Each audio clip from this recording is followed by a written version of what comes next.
Facebook पे ही एक group बना था मुस्लिम स्केप्टिक्स, और उसमें मुख्तलिफ लोग थे ऐड, मुझे भी किसी ने ऐड कर दिया था। और बड़े, मुझे नहीं पता किसने बनाया, मेरा ख्याल है शायद अदरीस अदाज साहब ने बनाया था। बड़े अच्छे शायर भी हैं और बड़े अच्छे इंसान हैं, उनसे भी मेरी मुलाकात नहीं है क्योंकि वो ज़रा सोबर मुतहम्मल मिजाज और डिसेंट उनका जो है स्ट्रेचर, ऐसी मुंडे खुंडे टाइप शायद। तो वो सारे तो बड़ी बात होती थी उस ग्रुप में।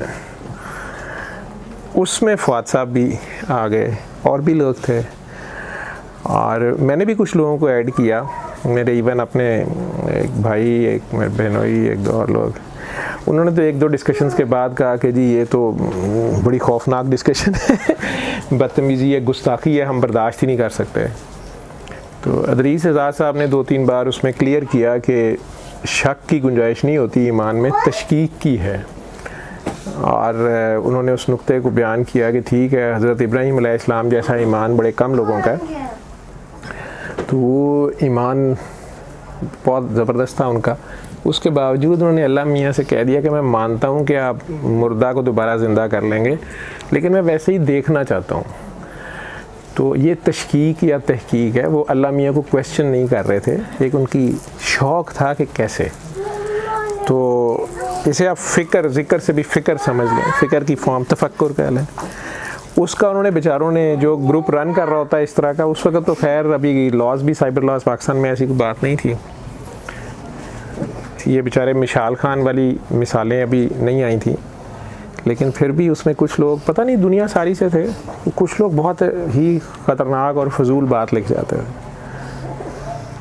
और गुस्ताखी होती थी किसी भी पॉइंट को लेके। अब उसमें फ़वाद साहब को मैंने देखा कि इस बंदे का तारुफ़ है कि ये इंजीनियर है, फिर ये फ़लसफ़े में भी एमए है, नाम भी इन्होंने सैयद, तो नाम इनका जेन्युइन अपनी आईडी थी, और ये आगे पता नहीं क्या क्या कर रहे थे।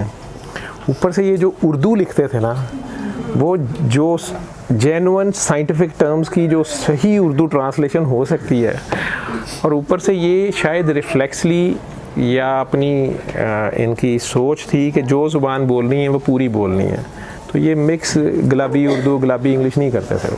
उसमें जो ये टर्में बोलते और लिखते थे, मेरे लिए तो वही बड़ी मुश्किल थी। तो इनका तो तारुफ मेरा था। अदरीस साहब उस ग्रुप को, ये क्या उठा लाए, किस चीज़ की है? तो इनू वंडो बाहर लोकी बेचारे से आए, इनू आप वंडो के मेरे घर रख दीजिए। चलो मुबारक हो, खैर खैरियत से घर आ गए। इनू बाहर थले एमरजेंसी के थले बेचारे लोग सवेर दे मरीज़ लैके आए होंगे ने, उत्थे वंड देना। तो बहरहाल बिल आखिर उसमें बड़ी फजूल बात भी करते थे। उसमें एक चीज़ ये थी कि कुछ लोगों ने फेक आईडी बनाई होती थी, और उसमें उनका बहाना ये होता था जी कि हमने तो क्वेश्चन करना है, हमने तो एतराज़ करना है, नौज़ बिल्ला फ़लानी आयत पे, मज़हब, मुख्तलिफ मज़ाहब, नाम से ये भी नहीं पता चलता था वो किस मज़हब से है। तो फ़लसफ़ियाना सी गुफ्तगू या जैसी भी थी, उसमें मजहबी की बजाय सूफ़ी टच के साथ, यानी बर्दाश्त दिखाते हुए कि जी गुफ्तगू हो रही है, बैनुल मज़ाहिब गुफ्तगू जैसे हो रही है, उनके एतराज़ात का भी जवाब दे रहे हैं, कुछ कर रहे हैं। तो सारे उसमें कमेंट्स लिखते थे बड़ी बच के, लेकिन कुछ लोग उसमें बहुत बदतमीज़ी या गुस्ताखी कर जाते थे। तो फ़वाद ने बड़ी पेशेंस से उसमें चलना, अदरीस साहब ने संभालना। मैंने थोड़ी बहुत बात के बाद, मेरे ज़्यादा बात जो होती थी उल्टा क्वेश्चन होता था अगले बंदे से, और शरारत करके बीच में मैंने सूरह रहमान का मैसेज अपना दे दूँ कि मैंने निकल जाना। बाद में वो डिस्कशन किधर जा रही है मैं कम ही देखता था, लेकिन उसमें कई बार कुछ ऐसी बातें गुस्ताखाना कई बार हो जाती थी कि बड़ा गुस्सा भी आना कि क्या है, लेकिन उन लोगों का पता नहीं होता था कि ये आईडीज़ किसकी हैं, कौन है, मुख्तलिफ़ कंट्रीज़ से। पिछले दिनों मुझे बड़ा अजीबोगरीब तजर्बा हुआ है, तो आपसे शेयर करता हूँ मैं। आखिरकार वो ग्रुप टूट गया 4-6 माह के बाद ही। अदरीस आज़ाद साहब नहीं, उसमें कुछ लोग आपस में डिस्कशन हो रही थी, उसमें गालियाँ भी फुल चली, गालियों पे आ जाते थे बीच में कुछ लोग, और बड़ी गंदी गालियाँ, और फिर वो मज़हब को, एक दूसरे को, और एक अजीब तरीका कार हो रहा है कि ऊपर बड़ी अच्छी डिस्कशन, सॉलिड डिस्कशन चल रही है, और बड़ी सीधी सीधी लग रहा है कि ये 2-3 जो भी बंदे हैं ये सीखना चाह रहे हैं या पूछना चाह रहे हैं, ये इनके दिमाग में एक बात है वो उसकी तहकीक कर रहे हैं, पूछ रहे हैं। अब फॉर एग्ज़ाम्पल वो कोई करबला से रिलेटेड है, वो अहले बैत से रिलेटेड है, या वो खुलफाए राशिदीन के बारे में कोई बात है, या इस्लाम के किसी बेसिक कॉन्सेप्ट में भी इसमें थोड़े थोड़े इख्तलाफात सारों में हैं। अब वो कोई ऐसी बात है, अचानक उसमें किसी बंदे ने आना, उसने फॉर एग्ज़ाम्पल उसने शिया बन के उसने सुन्नियों को गाली देनी शुरू कर देनी, या उसने सुन्नी बन के शियाओं को गाली देनी शुरू कर देनी, या जो बंदा सबसे अच्छा ठंडे मिजाज से क्वेश्चन कर रहा है, समझ रहा है, उसे अचानक उसे कहना तू तो कंजरा है ही कादियानी फलाना गाली। अब वो एक दम से अचानक जहरी बात है, अब आगे से वो उस पेज पे ही चल रहा है सारा कुछ, थोड़ी माँ दी थोड़ी भैन दी, वो डिस्कशन वहीं रह जानी। और वो आपस में जो कि तासुब है मुख्तलिफ मुसलमानों के जो मुख्तलिफ ग्रोह हैं उनका आपस में, वो उधर वो कहानी शुरू हो जानी, बात सारी ख़त्म हो जानी। तो वो अदरीस साहब ने काफ़ी अर्सा मैं उसे नोट करता रहा कि वो बेचारों ने बड़ी संभालने की कोशिश की। एक दिन किसी ने कोई नबी करीम सल्लल्लाहु अलैहि वसल्लम के बारे में बहुत ही बकवास कर, उन्होंने कहा मैं आज से खत्म, मैं नहीं बर्दाश्त, खुद ही उन्होंने कह दिया मैं नहीं बर्दाश्त कर। हालांकि वो बहुत टॉलरेंस के साथ, और बीच में बेचारे इल्लामा इकबाल की भी मिट्टी प्लीद हो जानी, ठीक है, उसकी शायरी जी वो सारी उसने अंग्रेज़ों की चोरी की हुई है, बड़े बड़े फ़िलासफ़र थे उसमें। कुछ के आइडियाज़ जेन्युइन थे और कुछ के आइडियाज़ का पता ही नहीं था, नाम भी अजीबो-गरीब थे। एक साहब मेरे क्लिनिक आना शुरू हुए हैं कुछ अर्सा पहले। अब उन्होंने एज ए पेशेंट मुझे दिखाया, ये 1.5-2 साल का, और पहले वो खुद आए, फिर उनकी मिसेस भी आई, फिर उनके बच्चे भी आए, बेटा बेटी भी जवान थे, उन्हें भी वो ले आए, उन्हें भी दिखाया, उन्होंने चेकअप हुआ, सारा जो भी उनके मसाइल थे। उनके अपने ख्यालात बहुत लिबरल, और उन्होंने मुझे बड़ा सीधा कहा कि डॉक्टर साहब अगर आप माइंड ना करें, मेरी आदत है मैं रिलीजन या वो पूछता हूँ कि किसी की कोई मेडिसिन ऐसी कोई नहीं पसंद करता या कोई भी मैं सजेशन ना दूँ, तो नाम ही ऐसा होता है। उन्होंने इतना में डिटेल से नहीं किसी को, उन्होंने खुद चढ़ के मुझे बताया दूसरी तीसरी सिटिंग में कि मैं तो डॉक्टर साहब शायरी करते थे वो, तो मैं डॉक्टर साहब ये, चूँकि वो मैंने अपने क्लिनिक पे भी मरीज़ को दवाई देने के बाद आखिर में कहना होता है कि ये भी एक तरीका इलाज है, तो आप दुआ कर लें, सूरह रहमान सुन लें या जो भी। अगर वो कहता है कि नहीं जी मैं नहीं करना, तो मैं कुछ नहीं कहता, फिर उसमें कार्ड रख देता हूँ, आगे आपकी मर्ज़ी आप कर लें। यूजुअली लोग कर लेते हैं। उन्होंने बड़ा तंजिया अंदाज में मुझे कहा कि डॉक्टर साहब मैं कर लेना, मैंने थोड़ी शोहरत पता है, मैं आपको एज ए डॉक्टर बड़ा मानता हूँ, अच्छा दसो ये देना की होएगा। इस तरह करके उन्होंने जो भी उनका मसला था, शुगर ब्लड प्रेशर भी थी, कुछ और मसले थे, लिवर का प्रॉब्लम था उन्हें, उनके लिवर को हम सिरोसिस बोलते हैं, वो मसला था। तो मैंने उन्हें इशारे से कहा कि आप मेरा ख्याल है कोई अल्कोहल वगैरह लेते हैं तो वो बंद कर दें। उन्होंने कहा कि मैं आपके सामने मान लेता हूँ कि मैं अल्कोहल लेता हूँ, तो अब आपकी सूरह रहमान मेरे लिवर को ठीक कर देगी। अगर तो 7 दिन बाद ये लिवर नॉर्मल अल्ट्रासाउंड में आएगा तो मैं छोड़ देता हूँ, नहीं तो डॉक्टर साहब है नौज़बिल्ला, मतलब मुझे नौज़बिल्ला कहना चाहिए, लेकिन उन्होंने मुझे स्ट्रेट फॉर मेरे मुंह पे गया जी फजूलियात जड़ियाँ ना मेनू ना तुसी करो। मैंने कहा जी ठीक है।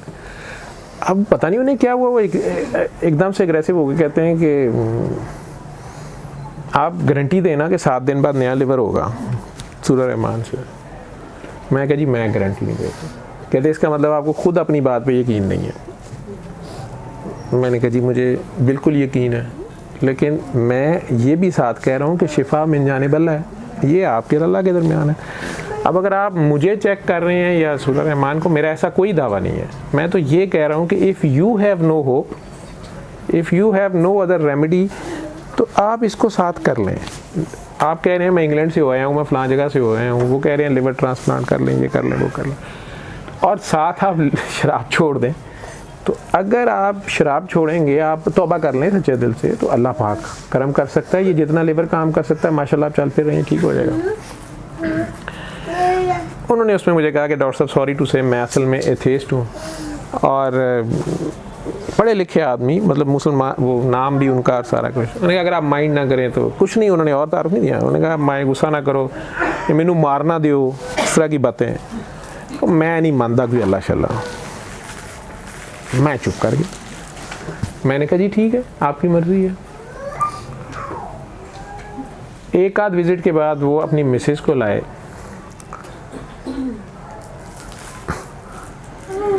अब मिसेस उनकी इंतहाई हम्बल, खामोश बेचारी, उन्होंने वो की भी, उनका जो भी प्रॉब्लम था, सूरा रहमान मेरे क्लिनिक पे भी 2 मिनट सुनी, जिसके लिए भी उन्होंने लाए थे। उन्होंने उनके सुनते हुए भी उन्हें टॉन्ट किए ठीक ठाक, कहने है मौलवी साढ़े घर एक है, मुल्ला है, ये जाहिल है, इसको आप सुना दें, ये वो क्या। वो बेचारी, मैंने नोट किया कि वो उन्हें कुछ नहीं कह रही थी। और बच्चे भी उनके बहुत ही अब्बू जैसे, मतलब वो अम्मा का उसमें कोई रोल नहीं था। बच्चे भी उनके काफ़ी पढ़े लिखे मॉडर्न थे। बच्चों के भी मसाइल थे, वो भी 2-4 बार आए। अब रिसेंटली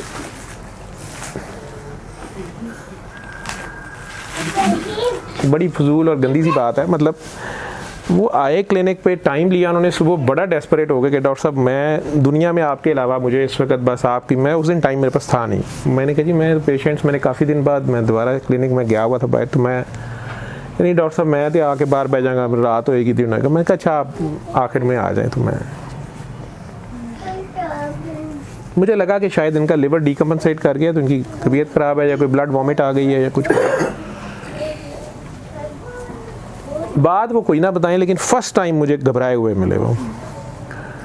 उन्होंने जब वो आए,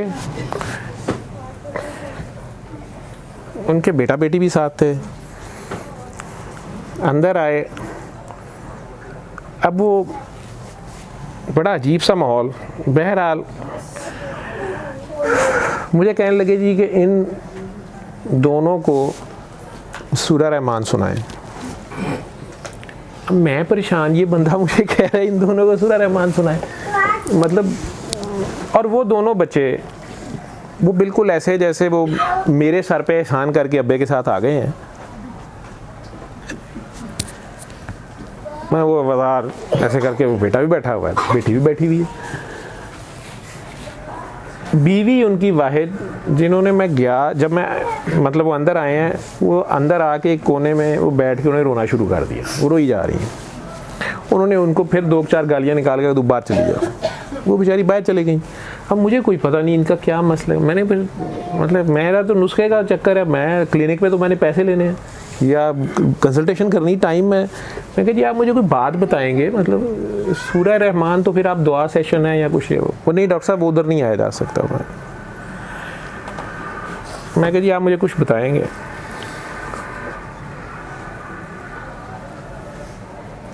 वो बड़े गाली बड़ी सी दे के दोनों को, तो उन्होंने कहा जी ये दोनों आपस में गंद मार रहे हैं, बड़े गुस्से में। एक कहते ने असी बाहर जा रहे हैं, कनाडा जा रहे हैं, ब्याह असी आपस करना, बहन भाई।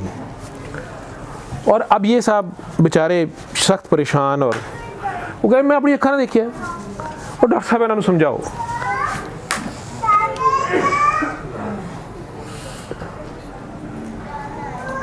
अजीब सी सिचुएशन थी। समझाते आप वहाँ पे हैं जहाँ आगे दोनों बंदे या एक बंदा वो कोई शर्मिंदा नज़र आ रहा होता है, या वो बात सुनने के चक्कर में है। वो वहाँ ऐसे बैठे हुए हैं जैसे वो they are just waiting for me कि तू बात कर और हम तेरे से बात करते हैं।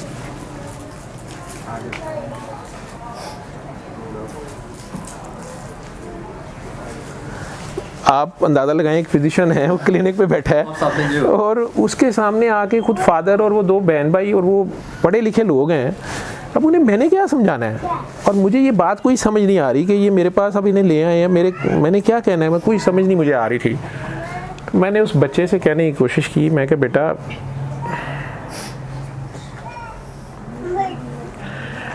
ज़िंदगी में बहुत बड़ी बड़ी गलतियाँ हो जाती हैं। हम ऐसे करते हैं कि शर्मिंदगी से अल्लाह से माफ़ी मांगते हैं, अल्लाह हम सब के पर्दे रखे, और आंखें बंद करते हैं, सूरा रहमान सुनते हैं और अल्लाह के आगे पेश होते हैं। अब वो साहब मुझे कह रहे हैं जी जी जी डॉक्टर साहब, जी डॉक्टर साहब। तो वो जो साहब थे, वो लड़का बड़ा अग्रेसिव कहता कि कौन सा अल्लाह, and he is not talking to his father, he is talking to me. वो कहते sorry I am an atheist.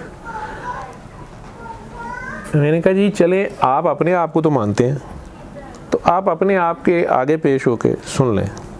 I don't want to, we did nothing wrong, उसकी बहन कहती है कि डॉक्टर साहब इसके टेबल के ऊपर इसके रूम में ओपन कॉन्डोम्स पड़े होते थे और पापा इसको कहते होते थे और यंग मैन ये शादी का झंझट पालना ही नहीं चाहिए, मैं तेरी माना करके फंस गया। This is our old dated things, this is all outdated.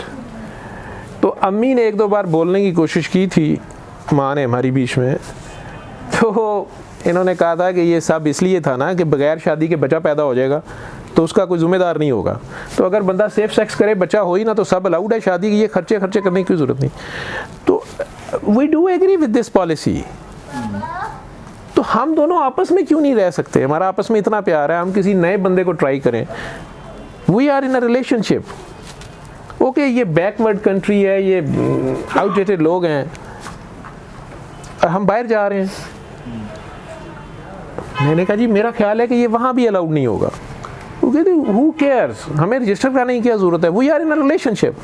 वो बार बार, अब वो भाई साहब बेचारे कांप ही जा रहे हैं। उन्होंने कहा कि ये गलत है, पता नहीं मुझे क्या हुआ है। मैंने उन्हें कहा जी किस तरीके से गलत है? आपने मुझे कहा था कि जब भी बात होती है कि दलील से बात करें, तो अब ये बच्चे क्या बात है? अच्छा, उसकी तबीयत ठीक है उसकी? अच्छा, अगर उसकी तबीयत अभी ख़राब हो रही है ना तो किसी काकी की मैं ड्यूटी लगाता हूँ, उसको दुआ करा देगा। अगर ठीक है तो बस ठीक। अच्छा, खेल रहा है तो मैंने भी ऐसे ही कह दिया उन्हें कि किस लॉ के तहत वैसे आप कह रहे हैं कि ये गलत है?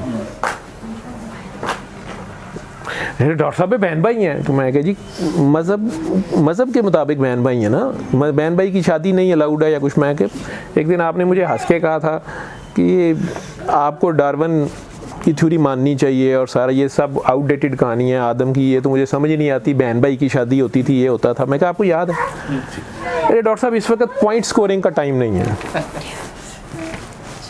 एक्चुअल रियलिटी में ये हो गया। आप इनको मना करें, मैं अपने घर में ये बर्दाश्त नहीं कर, ये मेरे सामने कर रहे हैं सारा कुछ। लफ्जों को निभाना पड़ जाता है। अब मैं वो फिर उसी बच्ची से बात करने की कोशिश करूं। मैंने अपनी वही बात करने की कोशिश की कि बेटा देखो, आप लोग अपने आप को तो पहचानो, आप कहाँ से आए हैं, आप कैसे बने हैं, कोई मॉरल वैल्यूज़ हैं, आप रिलीजन छोड़ दें, आप इखलाकियात को ही देखें।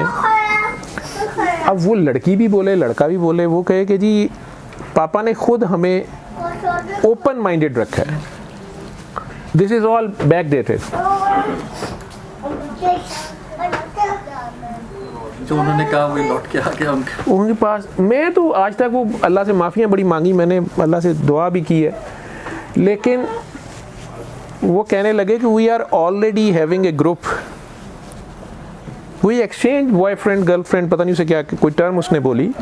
वी इवन ऑफर पापा,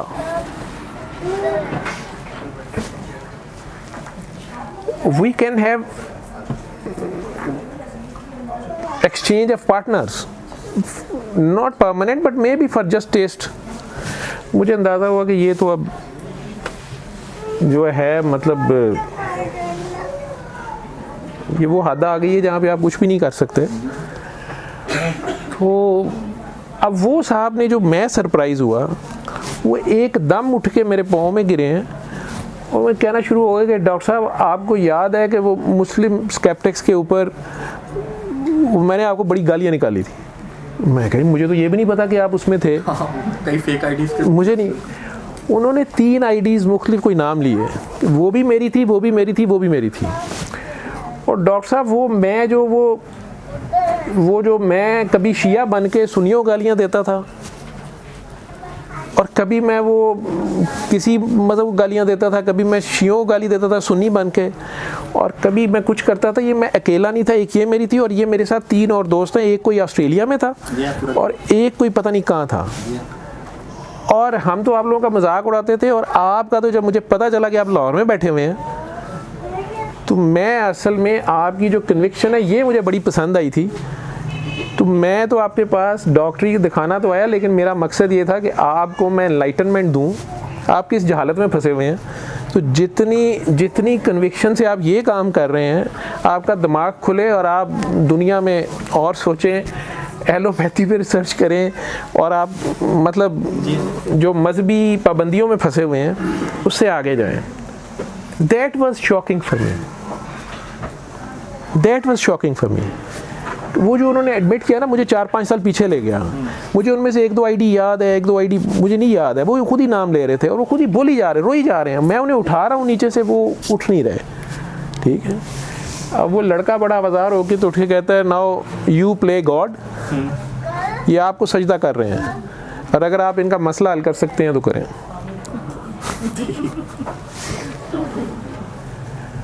वो मैंने बहरहाल उन दोनों बहन भाई को तो मैंने कहा, मैं कहा बेटा अभी भी आपके पास तौबा दर खुला है, अल्लाह का दर खुला होता है। मैं आप लोगों को कुछ नहीं कहता, अल्लाह आपके पर्दे रखे। कुछ मैंने उनसे डिस्कशन की, वो दोनों बड़े ज़ोर से दरवाजे मार के,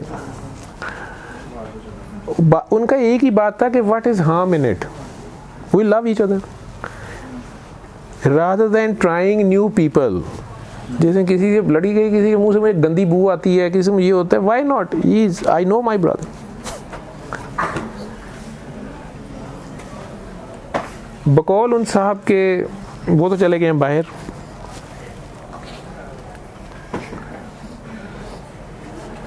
एक आध बार उनके मैसेजेस आए हैं, मेरी माफ़ी की दरख्वास्त करें,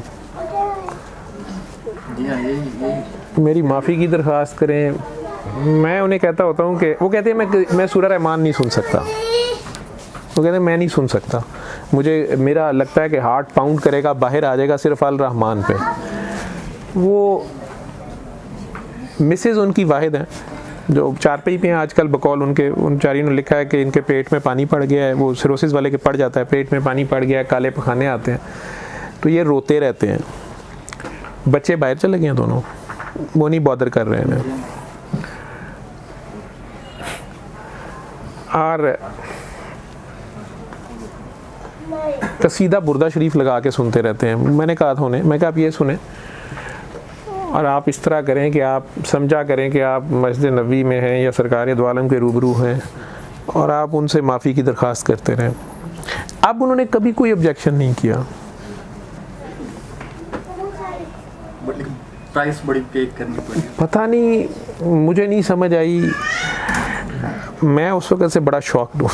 उस ग्रुप में से एक वो एक्सपीरियंस हुआ, दूसरे आप माशाल्लाह जिंदा सलामत, मुलाकात आपसे हो गई मेरे ख्याल 5-6 साल, हाँ 4-5-6 साल बाद मुलाकात। इतने साल हमारी मुलाकात हुई। पहले हमारी इतनी ज़्यादा थी नहीं, बस हम थे लोग, डिस्कशंस भी कभी कभी होती थी। तो साहब उसको पेशेंस से चलाने की बड़ी कोशिश कि लोग अच्छे तरीके से चलें, और उसमें फिर बात मतलब आहिस्ता उनको पॉजिटिव अप्रोच पे लाने की कोशिश। पॉजिटिव वो होते ही नहीं थे, वो आखिर में शरारत। अब देखें ना, एक बंदा खुद एडमिट कर रहा है कि 3 तो उसमें से मेरी आईडीज़ थी, और 2 लोगों का और नाम ले रहा है, अल्लाह जाने। वो मैंने अल्लाह से माफ़ी भी बड़ी मांगी, उन्हें भी मैंने कहा आप अल्लाह से माफ़ी मांगें। मिसेज़ उनकी कहती हैं कि डॉक्टर साहब मैं इनके सामने बच्चों का जिक्र नहीं करती, लेकिन मैं अल्लाह से पता नहीं सारी ज़िंदगी माफ़ी मांगती रही हूँ, दुआएं करती रही हूँ इनके लिए। मैंने इन्हें बड़ा मना किया बच्चों को ऐसे ग्रो अप ना करें। तो ये कहते होते थे कि अगर अल्लाह यतीम की मदद करने पे करता है, तो तुम यतीम थी, मैंने तुम्हारे पे शादी कर दी, फिर मेरा ये जो है ना, मैंने तुम्हारे सब, उनके बेचारी का शायद कोई पीछे नहीं है। वो कहती मेरा कोई नहीं है, मैंने ये नेकी कमाई हुई है ना। तो ये मेरे सामने ड्रिंक करते थे, मेरे सामने ये औरतें लाते थे, मैं बस एक कमरे में बंद होकर मसल्ले पर रहती, मेरा बहुत मजाक उड़ाते थे। मुझे कहते थे कि मसल्ले की बजाय बेड में आके मैं ज्वाइन कर लो। और अब मैं इनकी खिदमत कर रही हूँ, इन्हें माफ़ी अल्लाह से कहने, मैं अल्लाह का क्या लगाऊँ, मैं भी माफ़ी की दरख्वास्त कर रहा हूँ, आप भी करें। और वो बेचारी ज़्यादा पढ़ी लिखी नहीं है, कुछ सोशल मीडिया वगैरह को नहीं आता। तो मैंने उन्हें वो भी समझा, मैं कहा जी ये तो फेसबुक पे जो कुछ ये कह रहे हैं ना, मुझे ये याद है कि उसमें कई लोग बहुत बकवास करते थे, और ये जो कह रहे हैं खुद ही कह रहे हैं कि मैं पता नहीं क्या करता रहा हूँ। तो मुश्किल हो जाता था। अब ये मैं क्या कर सकता हूँ। तो लेकिन मुझे उनकी बीवी का सब्र, टॉलरेंस, उनकी वो ड्यूटी उस घर में मुझे नहीं समझ आई। मुझे फ़िरौन के घर में बीबी आसिया की समझ आती है, लेकिन वहाँ तो उन्होंने मूसा अलैहिस्सलाम की ड्यूटी की। यहाँ बच्चे तो दोनों गए, अल्लाह उन्हें तौबा की तौफीक दे किसी ज़माने में। मुझे अब लगता है कि जिस तरह ये चारपाई पे पड़े हैं और उन साहब का, बल्कि it's been more than a month, पता नहीं ज़िंदा है कि नहीं, मैं नहीं करता कांटेक्ट, क्योंकि वो रोना शुरू हो जाते हैं, माफ़िया मांगना शुरू हो जाते हैं, एक अजीब से फेज़ में जाते हैं।